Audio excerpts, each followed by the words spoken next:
Hello, namaste, and welcome. Today, we are going to talk about the source of overthinking. And the topic of today's session is the many voices in my head. So, let's begin.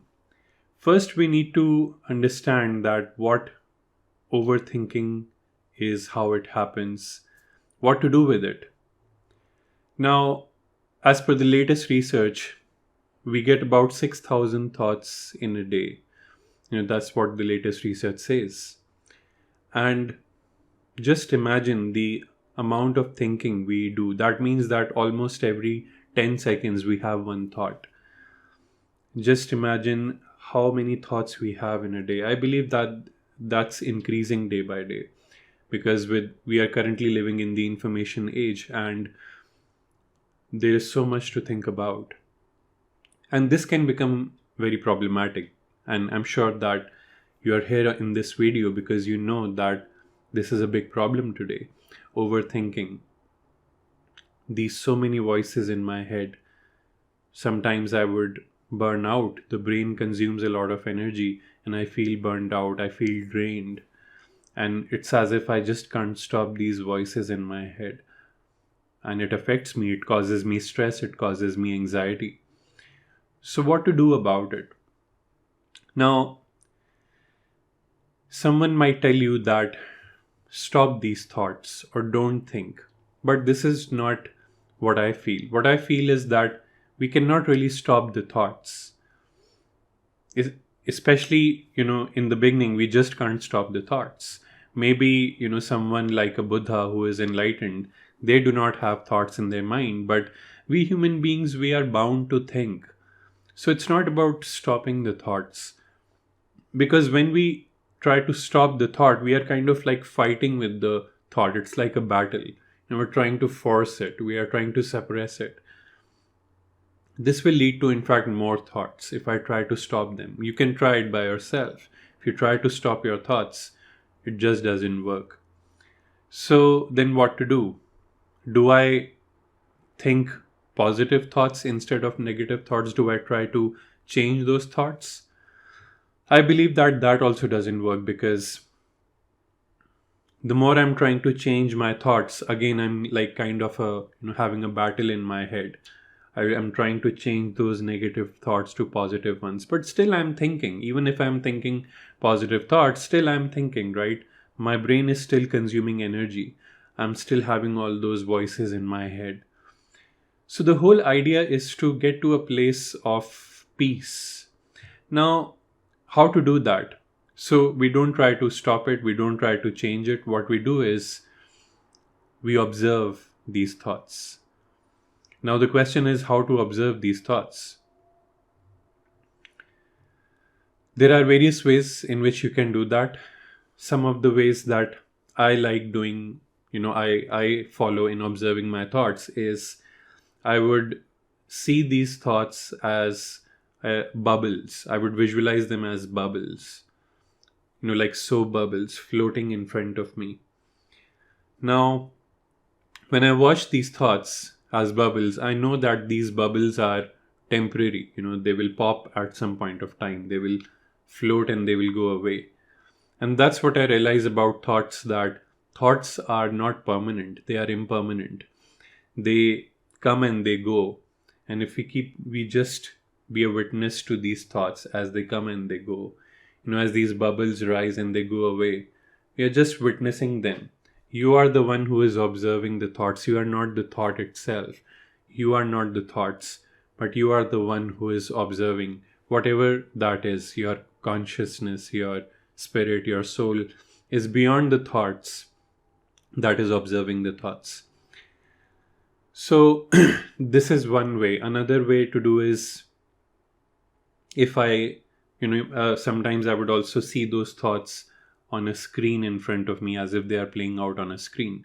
Because the whole idea is when I separate these thoughts like this, when I see them separate from me, then I know that my true essence, my consciousness, my spirit, my soul, whatever you want to call it, is is beyond the thoughts. It is that place of peace, that inner silence within me that is beyond the thoughts. And when I connect to that inner peace, when I connect to my pure awareness, my consciousness, then I can easily stop.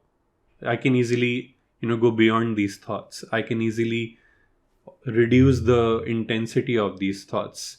The thoughts might not stop completely, but at least you will not be focused on them. You will be more peaceful because you are connected to your true essence. So this is one way, and as you would know, meditation is the best practice to do that. So any form of mindfulness meditation can be really helpful. Um, Now, another question is, how can we find the source of these thoughts? One way is to just observe these thoughts. As you keep observing, their intensity will be reduced. But if you want to go deeper, and if you want to understand, if you want to heal these thoughts, if you want to understand what is the source, why am I thinking, what is the source of these thoughts, then there are many reasons due to which we think. There are many kinds of voices in our head. And these voices, these thoughts come from our past experiences, our challenges, our memories, our painful memories, maybe traumas. And because of those experiences, the memories are in my head, the thoughts keep arising. So, if I can understand what those voices inside my head are saying, then I can heal them. If I can get to the root of the problem, if I can get to the root of those voices, then maybe I can transform them and heal them. So, in today's session, I would like to discuss 7 types of voices that are usually in our heads.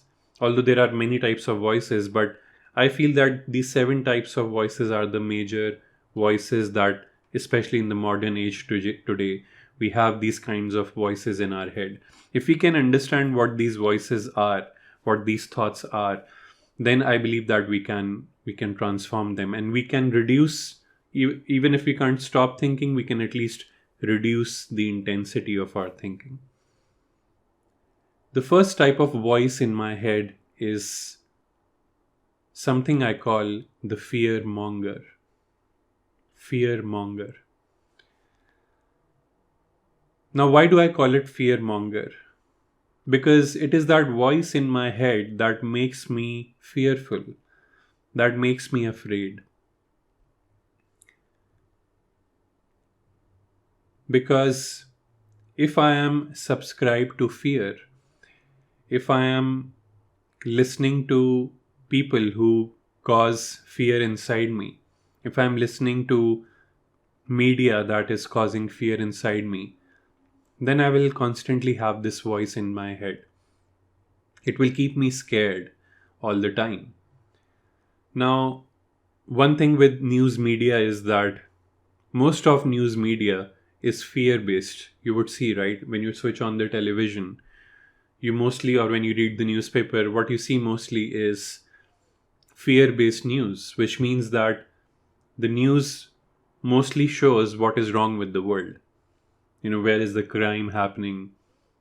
How many people are dying? Where are the wars happening? What are the politicians doing to each other? What are the people, how are the people suffering? Now, although that is important to know, but I believe that there is too much of fear in news media.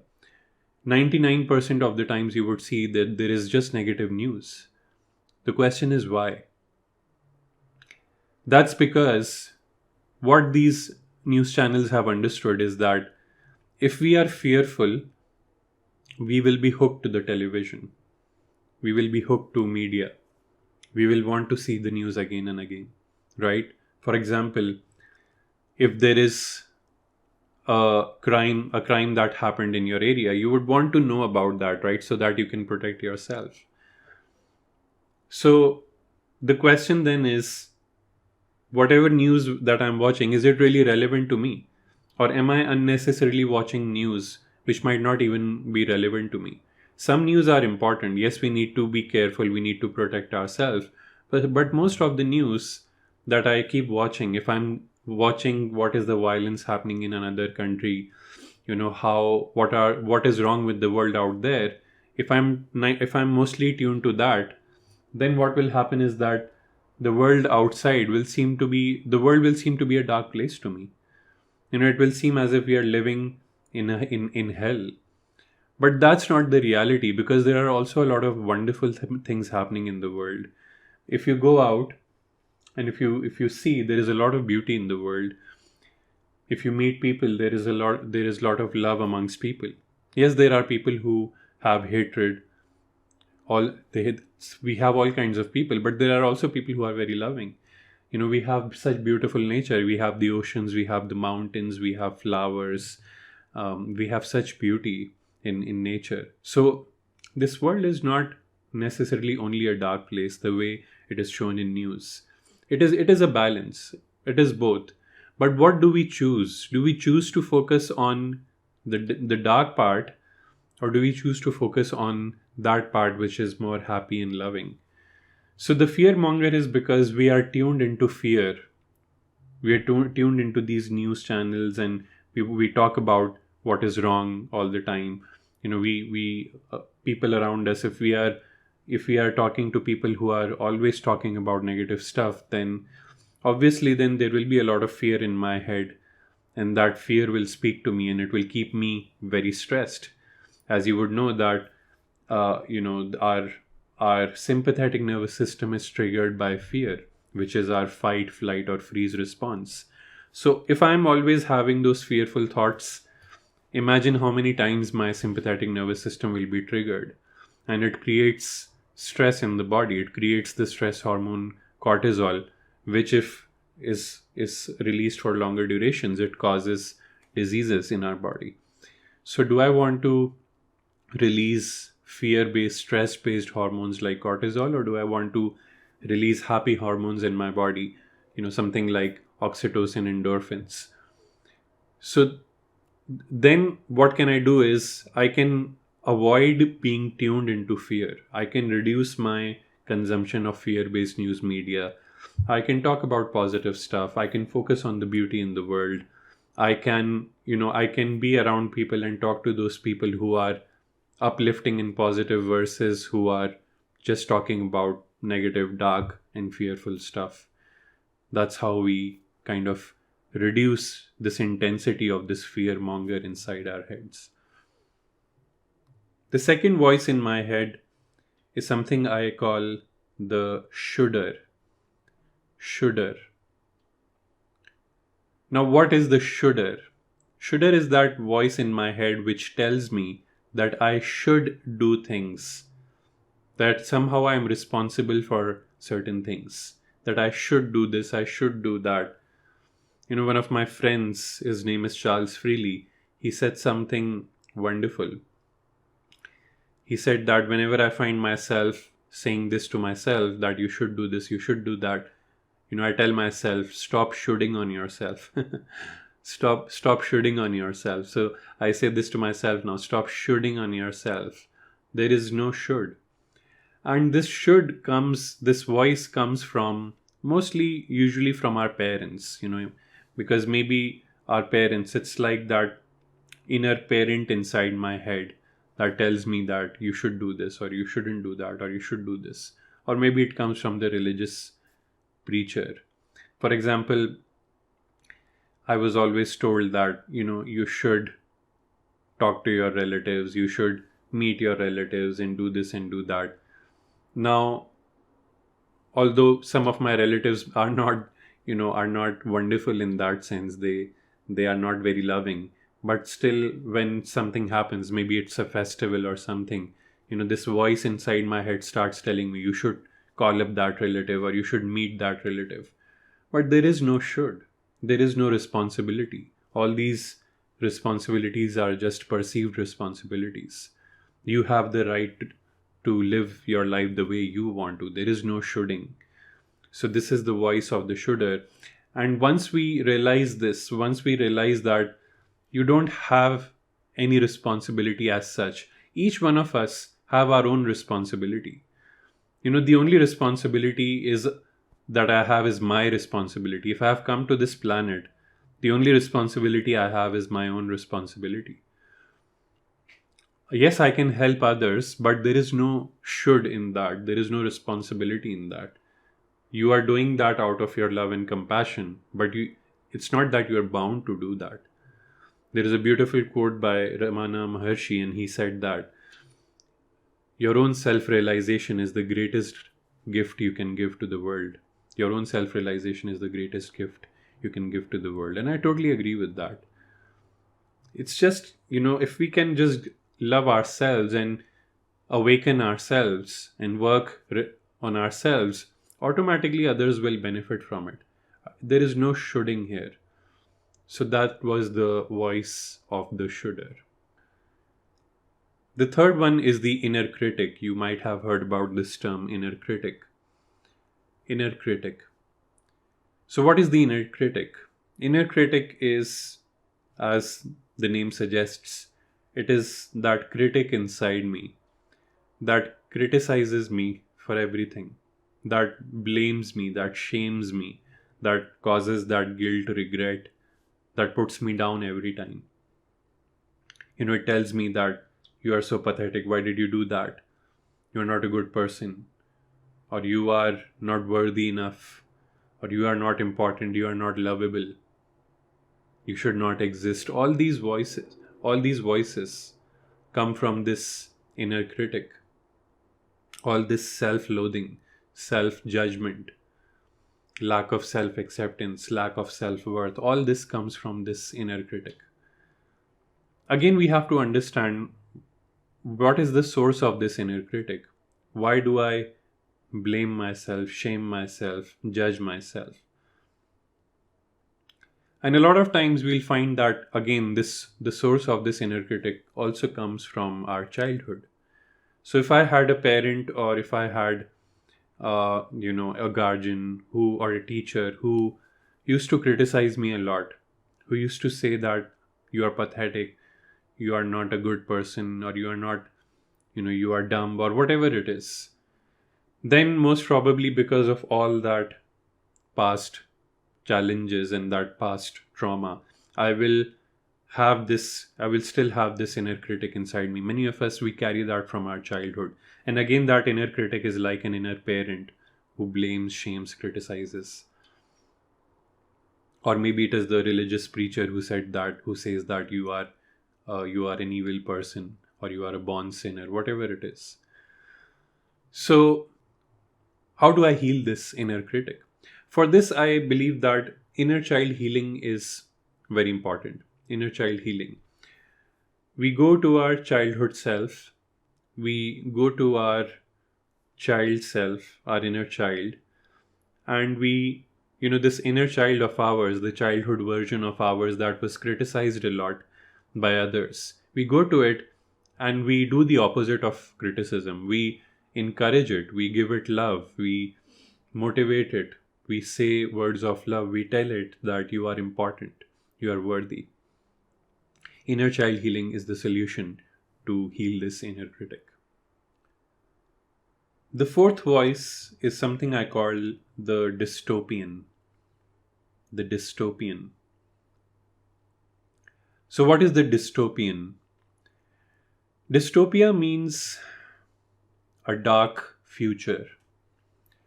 There are a lot of dystopian movies or TV shows made these days where you see end of the world scenarios, right? You see that how our world is doomed.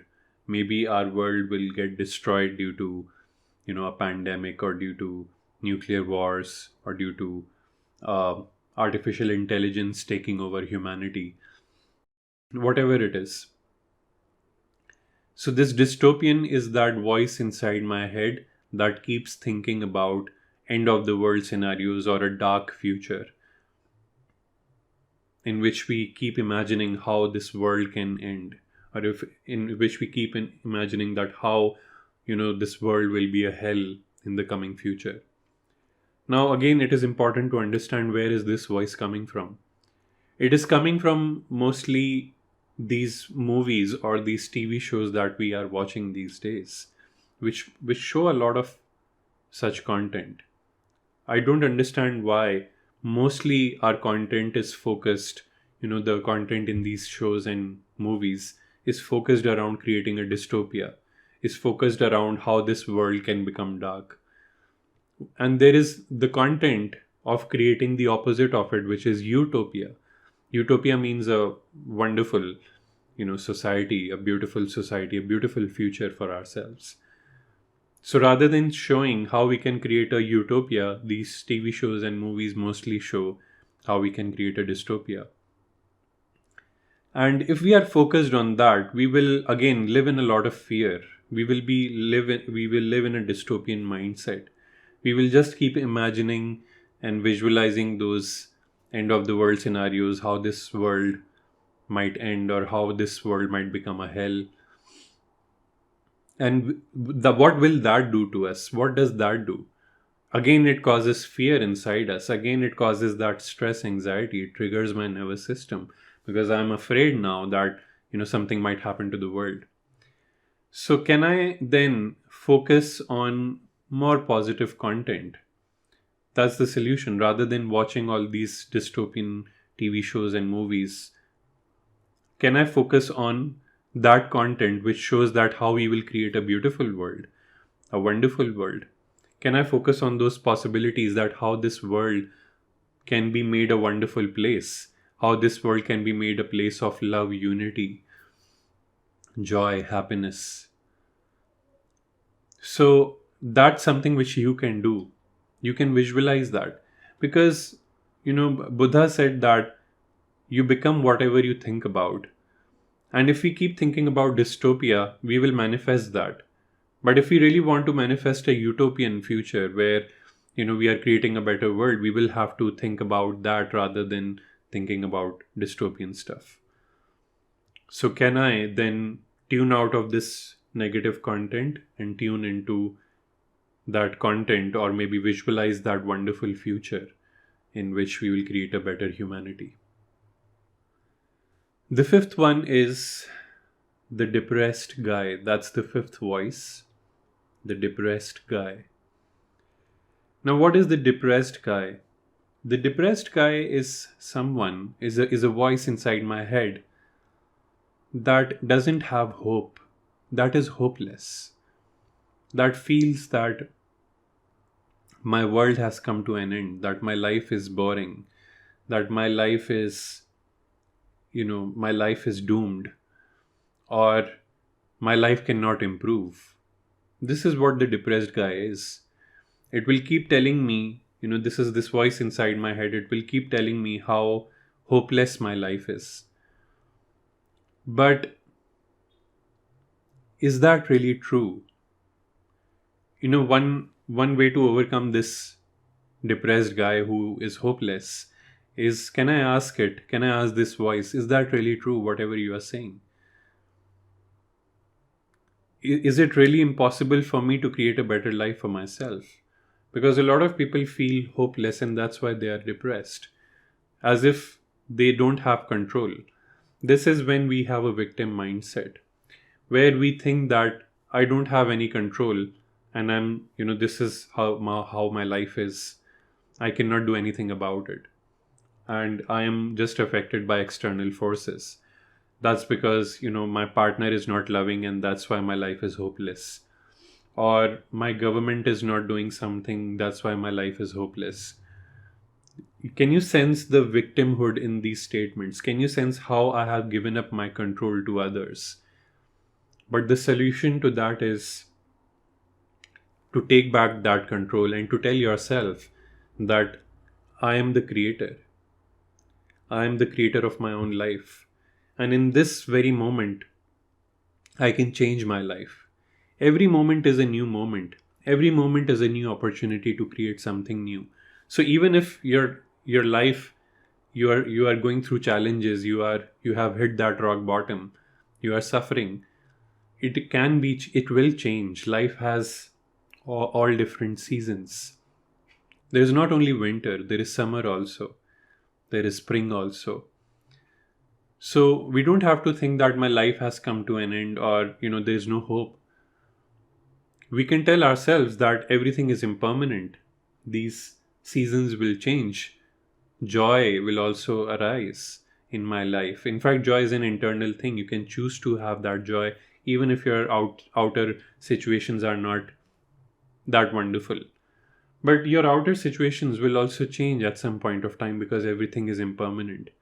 And you are the creator of your reality. You, in this moment, can create something new. You can decide to get out of that painful situation that you are in, because every moment is new, and in every moment you can create something new. This is how we overcome this depressed guy. The sixth one is the judge. Judge. Now, as the name suggests, this voice in our head is the one that keeps judging others. So if I'm going out for a walk on the street, I look at certain people and I see what kind of clothes they are wearing. I see how they are talking. I see them, and I start judging. If I'm constantly judging others, this is the voice in my head. The question is, why do I do that? Why do I judge others? Now, in psychology, there is a term called projections, which means that when we judge others, it is actually our own issue. It is a projection. It is actually our own unresolved issue. Because there is something that I haven't accepted in myself, and that's why I'm judging others. That's why I'm judging other people. For example, let's say in my childhood, I was a bit messy and I was not, or I was carefree. I used to wear whatever I want to wear. I was not very concerned about how I'm looking.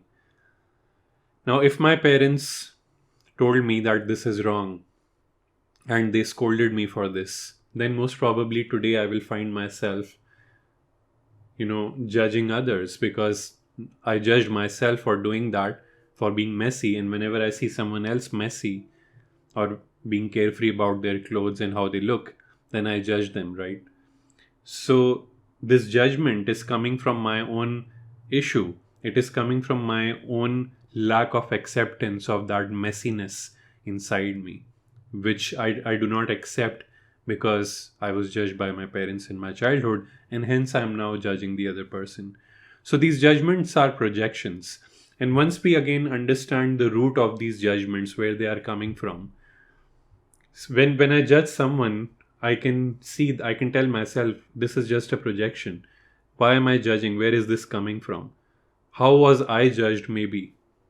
And can I heal that? Again, it's a good idea to do inner child healing, because a lot of these judgments from our parents, from others, they originate in the childhood. And the final voice is that of the victim. The victim. Now, the victim is similar to what we recently discussed of the depressed guy who feels like a victim. But this victim is more of that complaining person who just complains all the time. Why did my partner do this to me? Why is my supervisor doing this to me? Why are my children doing this to me? Why is the government doing this to me? Why is the world doing this to me? Why is it like that? Why only me? All these, can you sense the complaining nature? Can you sense the victimhood in these statements? We feel like a victim. Again, this is a mindset in which I will keep suffering, because I have given my control to someone else for my issues. I have given my remote control to someone else, and as if I'm not in control. But I will stop complaining when I take back that control, and when I say that I create my own life. I am the one who is responsible for what's happening in my life. I can manifest a wonderful life. I manifest my own reality. This is not to judge ourselves. That if I have issues in my life, then I will judge myself that why did I create those issues? No, it's not about that. It's about taking back that control and saying that even if there are problems in my life, I can now change it. I can manifest. I take that responsibility. I'm a creator. I create my own life. So, can we then change this victim mindset? Can we stop complaining and tell ourselves that I am responsible for my own life? Understanding these different kinds of voices is a practice of self awareness. The more we become aware of ourselves, the more we will find out the root of these thoughts, this overthinking, and the more we can heal that. I hope you found value in this talk today, and I will be posting more such videos on related topics, so you can subscribe me here. And lots of love to you. Namaste.